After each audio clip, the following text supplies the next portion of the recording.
Today on Eagle Nation News, Cody Randall uncovers how the opening of a lagoon in Windsong Ranch will help develop Prosper. Maddie Moody highlights a famine students are participating in to raise awareness for feeding kids around the world. And Haley Brown shows us how everything may not be how it really seems. Eagle Nation News starts right now.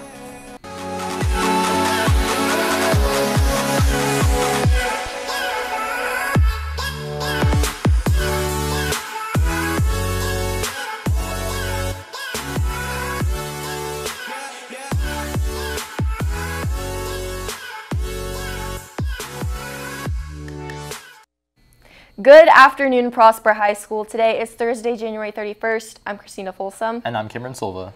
So, small tattoos have become a huge trend among many celebrities, such as Ariana Grande, who has been seen with a new tattoo. To the naked eye, it seems to be a simple tattoo written in Japanese, but to someone who speaks the language, it becomes confusing. The tattoo reads barbecue grill, something she might have forgotten to Google search before permanently inking the palm of her hand. She then attempted to change it, but turned it into small charcoal grilled finger just today. A man's body was found floating in a creek in McKinney last night along a former golf course. The man was found by a woman and her 2 children, who initially thought the man was some kind of mannequin left in the creek. Windsong Ranch has construction plans to build a lagoon right here in Prosper. Cody Randall explains how this new development will impact Prosper's population. I'm here at Windsong Ranch, where one of the largest neighborhoods in Prosper continues to grow. For there are new houses being built as well as a new lagoon in the neighborhood. Windsong Ranch is a fairly new neighborhood and has exceeded its expectations. I think the neighborhood has grown a lot. There's always construction going on and always new houses being built, and you're constantly meeting new people. Windsong Ranch is continuing to grow today, and recently a lagoon started construction. It is a 5-acre freshwater lagoon that is set to be built in spring of 2019. This lagoon will have a large effect on the neighborhood. I think it'll bring the community together and allow people to meet others, and it also will have something that the rest of the neighborhoods do not have.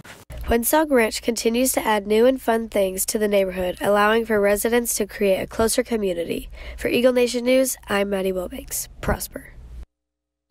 Sacrifices are a common practice among religions, but how did one local church turn a sacrifice into an act of giving? Coming up.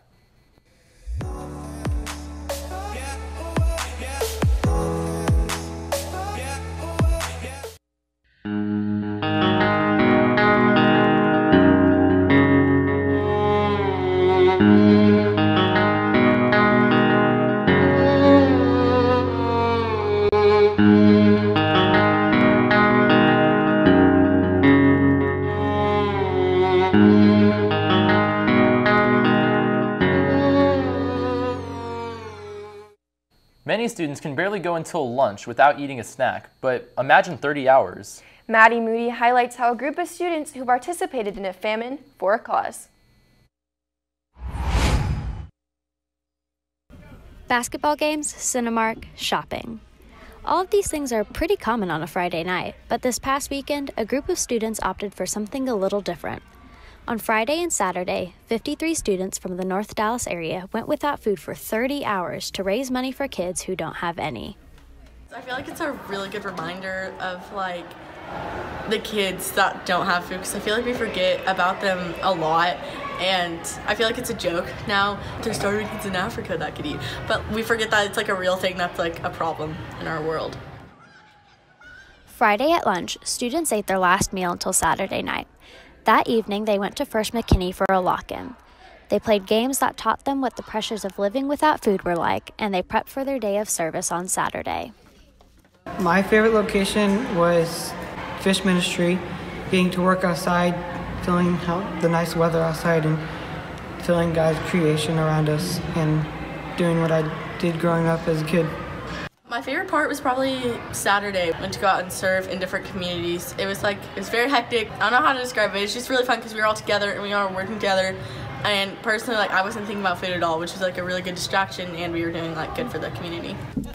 Going 30 hours without food is no easy task, but with the support of their friends and family, students said this event was much easier. It's not as hard as it seems. Everyone says they're super hungry, but honestly, everything takes your mind off of it, and it ends up being really fun. And I would encourage them that, like, it's not just for you. Although the event is over, you can still visit 30hourfamine.org to donate or for more information about the impact of going 30 hours without food. For Eagle Nation News, I'm Madeline Moody, McKinney.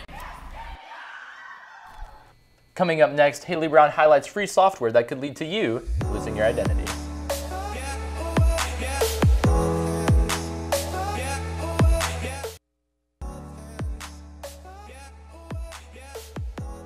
A mandatory Talenets meeting will take place on Monday, February 25th at the PHS cafeteria. For a chance to win a VR viewer, download the NutriSlice app, click on the survey link, and complete the survey. The contest is open from January 28th through February 1st. Shane Dawson may be a name you recognize, and many of you might know him for his conspiracy theories. Here to discuss one of them that in reality is no theory is Haley Brown. Now, if you've already watched Shane Dawson's latest documentary series on YouTube, you might have heard about a new way to manipulate technology. Deepfake is an artificial image synthesis technique. It's used to combine and superimpose existing images and videos onto another source. In other words, it's a way to put someone's face on someone else's. This type of technology might still seem too premature for the public, but in a few short years, this could just be another app on our phones. Politicians, scientists, and social theorists have already expressed their concerns, as the ability to make someone say whatever they want on a video could turn into a global issue. Well, that's all the time I have for you today, if it's even me. Back to you guys at the desk. Now let's take a look at the meeting schedule for the week.